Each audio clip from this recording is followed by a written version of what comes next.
Good morning, good morning, good morning. I hope everybody's well this morning. Hope everybody's doing good. Say good morning from South Florida with 77-degree weather. 77-degree weather. If and it's 8 o'clock in the morning. 77 degrees. We had like a little cold thing going on, but it's this week is supposed to get back warm again. I'm looking at the snow that's going on across the country. So you all stay warm. I want to share two things with you this morning. I want to share with you a personal experience that I had on Friday. But before I do that, I want to share a little bit about that message. I did put the Sabbath message back up. We had edited. We try to make sure I take out some of the talking and stuff like that. So we edited and put the that message back up. It was the parable of the vineyard. Um, that parable of the vineyard. It's in 30 seconds just to tell you what that is. Um, Israel is the vineyard, um, and the husbandmen that were put over that was the teacher of Israel. They failed. So God sent prophet after prophet to check on the situation and to give an assessment of what was going on, and it was terrible. But they beat those prophets. Israel beat the prophets. Israel was just a nation that was rebellious, and not only were they rebellious against the Most High God, they also whipped and killed the prophets. Good morning, Tobia Vickers. How are you?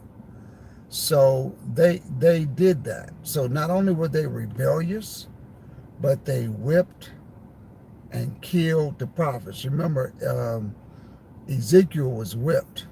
A lot of the prophets, I mean, they just did them wrong.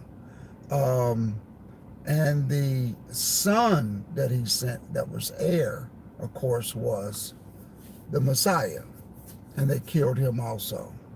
So now he gave the vineyard and he let it out to somebody else. And this is what a lot of um, Hebrew Israelites don't understand, is that he gave it to the Gentiles. This is the time of the Gentiles. He's not going to return until the time of the Gentiles are fulfilled. Okay? But he's also awakening up Israel right now. Israel is being awakened. He said he would do that. In those final days, he would take the scales off of Israel's eyes. And that's what he's doing. Israel has been scattered among the four corners of the earth, and he's waking them up right now. So that's what's taking place. I'm trying to look here. I saw Canson. Wow, the sun. I don't mean to rub it in, but the sun is just shining in. I'm driving toward the east, and that sun is just beating me. So I just want to share that with you. Oh, from the UK. Wow, from the UK. That is Charmaine from the UK. How you doing, Charmaine? Charmaine, I just wanted to let you know why I have you here. Send me an email. I put a post for you to send an email. I read your comments. It's good to meet you like this. So send me your email.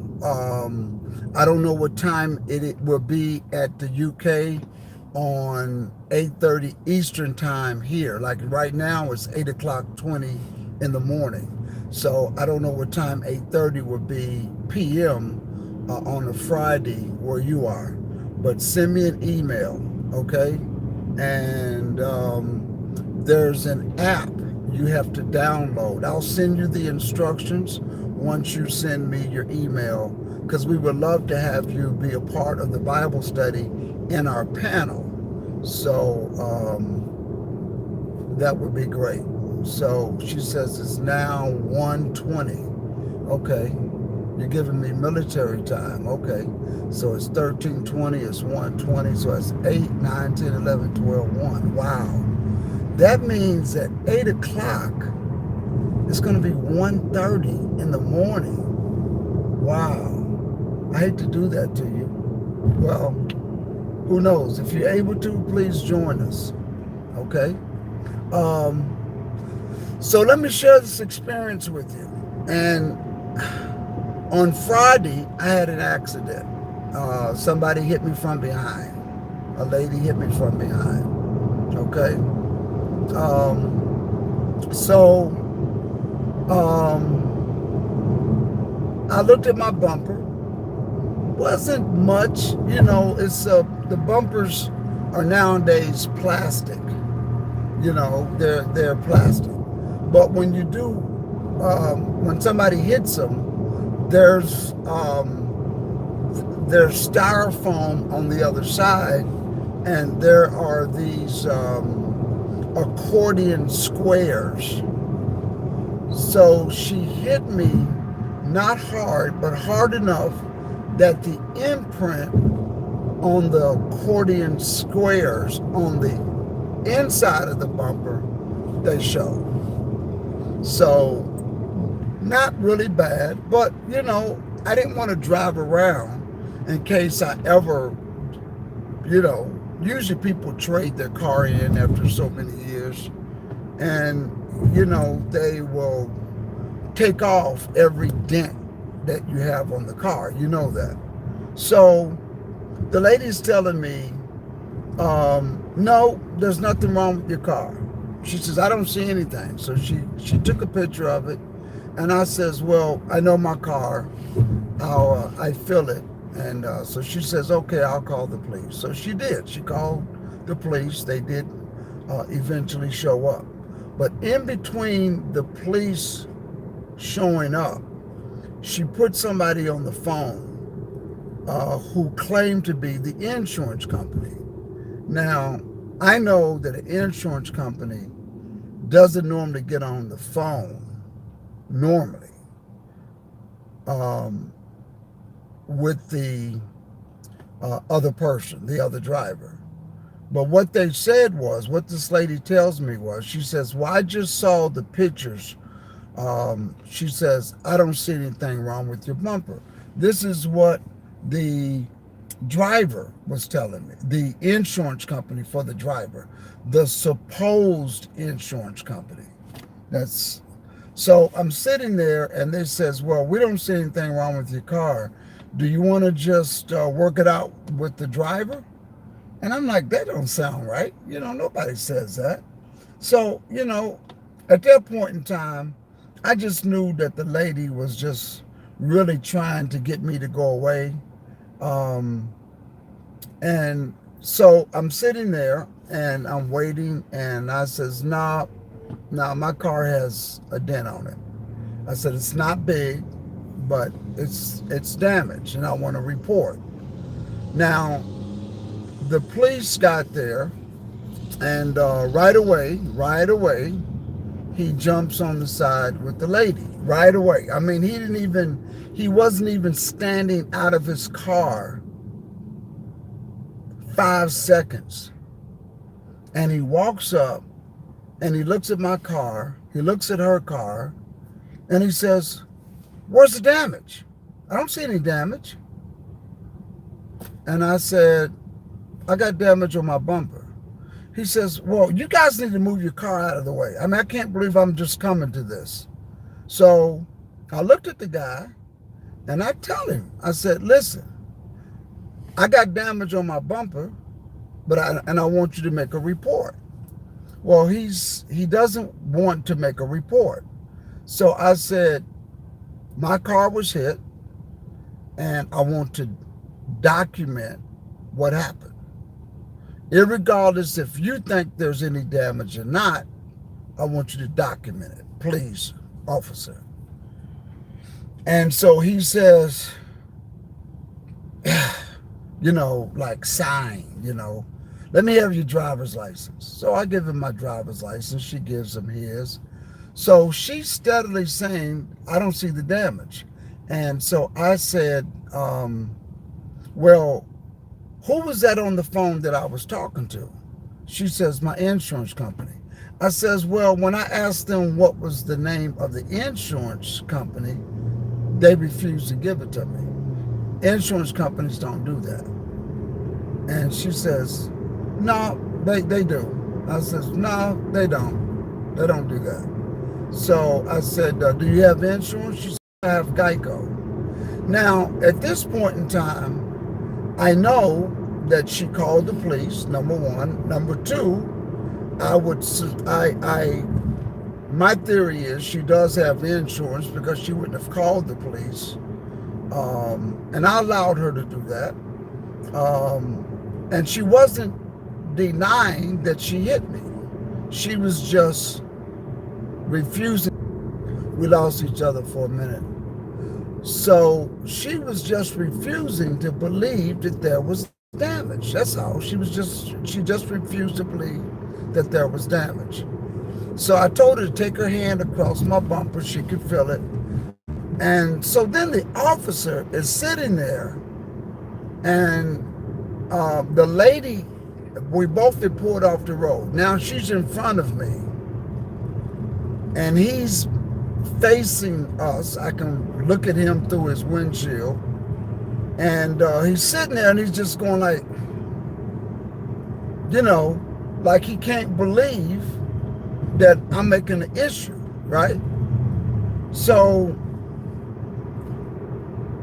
I finally called my insurance company, which is Geico.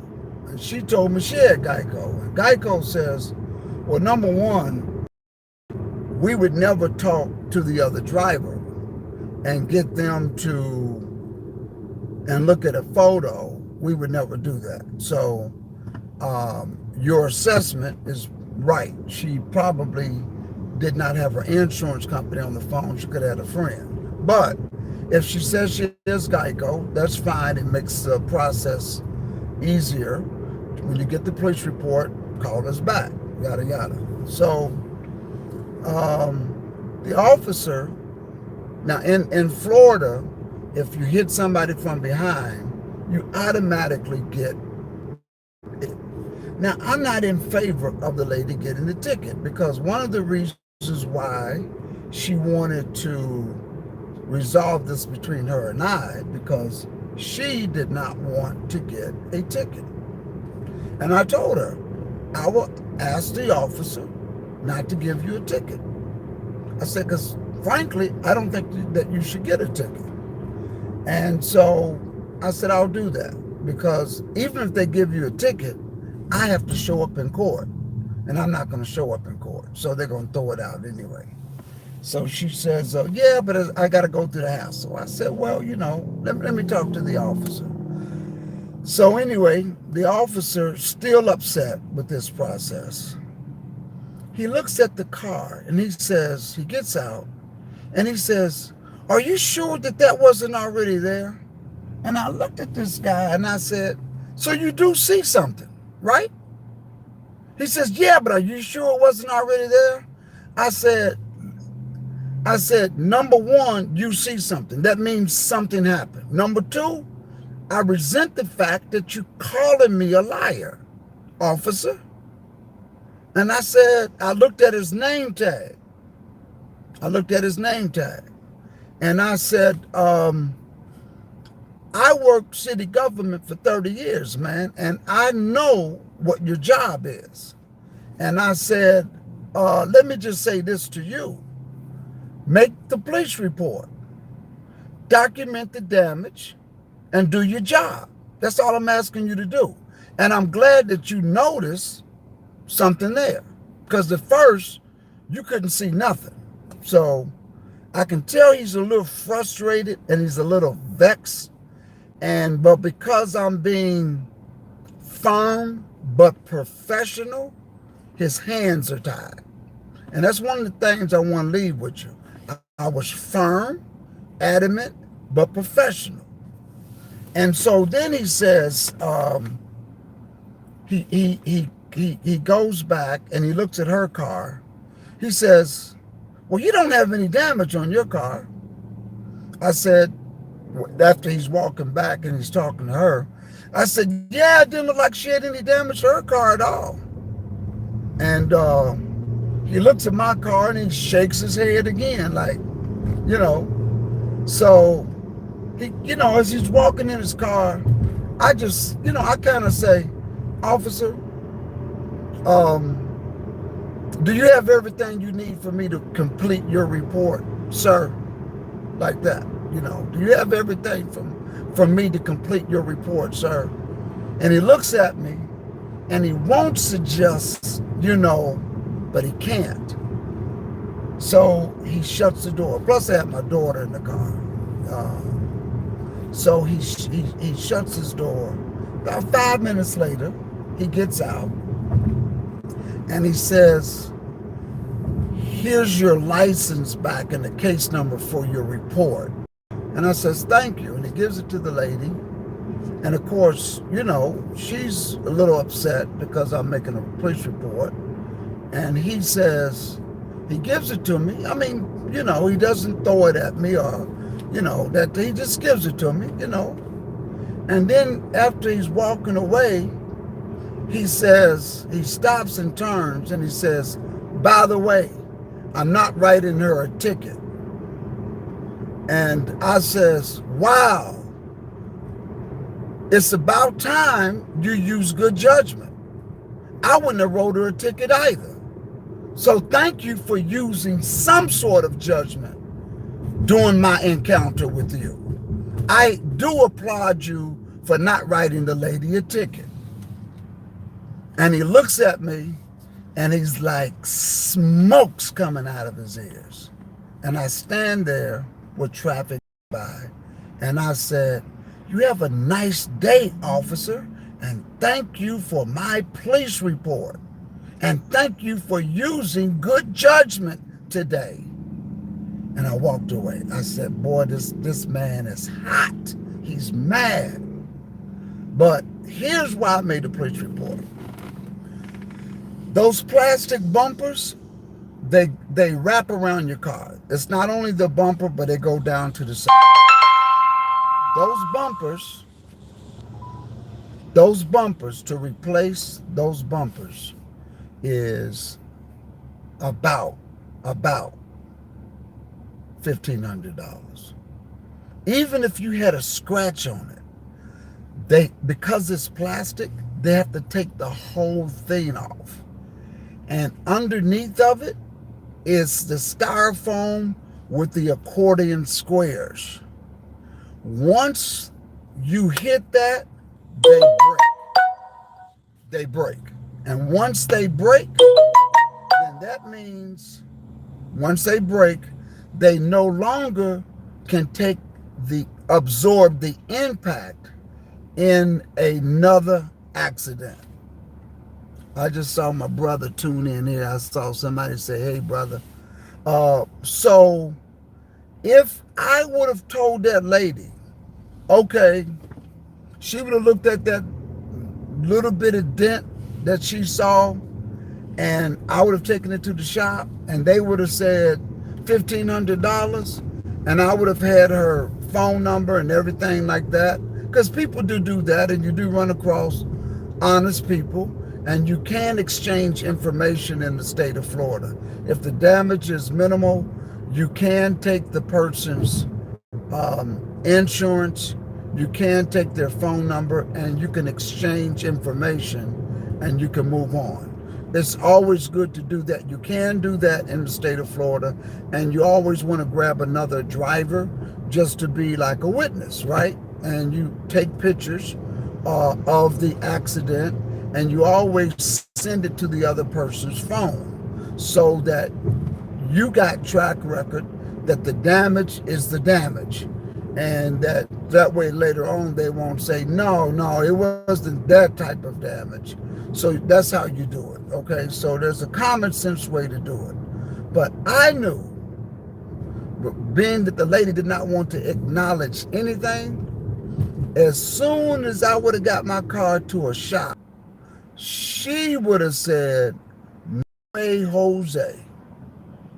There would have been no way that she's going to pay $1,500 for my bumper. And I would have been stuck. I would have had to go through my insurance company, pay my deductible, and then try to find her and get her insurance company and get the name of her insurance company and try to get my money. So that's why you always make a police report. John Williams says, I had no idea. Yes. So what I'm going to do is I'm going to take my car to the shop. I'm going to have her insurance company, because I believe that she does have an insurance company, because she the officer can tell in the system. So he did not come back and say that she did not have an insurance company, and he would had to have informed me of that. But when the insurance company comes and looks at the car, I'm going to write a letter to this guy's supervisor, and I'm going to tell them how his attitude and his professionalism was certainly not up to par, and how he did not want to acknowledge the damage. And when he did finally acknowledge it, because he got to his car and he probably saw it from that it was a lot more clearer, he accused it being old damage. And so I want to get the total bill, and I'm going to send a letter to his supervisor and let them know how professional he was.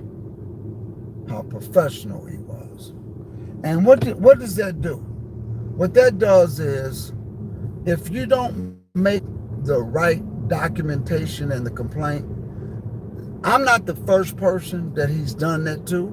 I'm not going to be the last person that he does that to. Okay? And the thing is, there's a course of conduct that this person has, and it needs to be documented so that a supervisor can look at it and say, wait a minute, you keep getting these complaints on the same thing. You don't know how to talk to people. So we're going to put you in training. And then if that don't work, he continues to get them, they give him a suspension. Then after that, if it continues, they just fire them. And so, but his professional attitude was just horrible. And but the whole thing is be firm but professional. Be firm but professional. And I had a little baseball hat on, t-shirt, shorts, but you're not going to disrespect me because I'm not in a suit. You understand what I'm saying? So, I have a relatively nice car. I have a Cadillac. It's a few years old.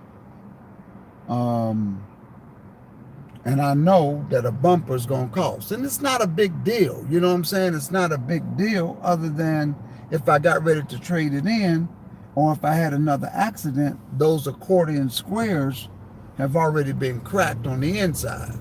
And the only reason why I know that is because an auto body shop guy was just talking, and I was at a table next to them, and I heard the conversation. It was interesting.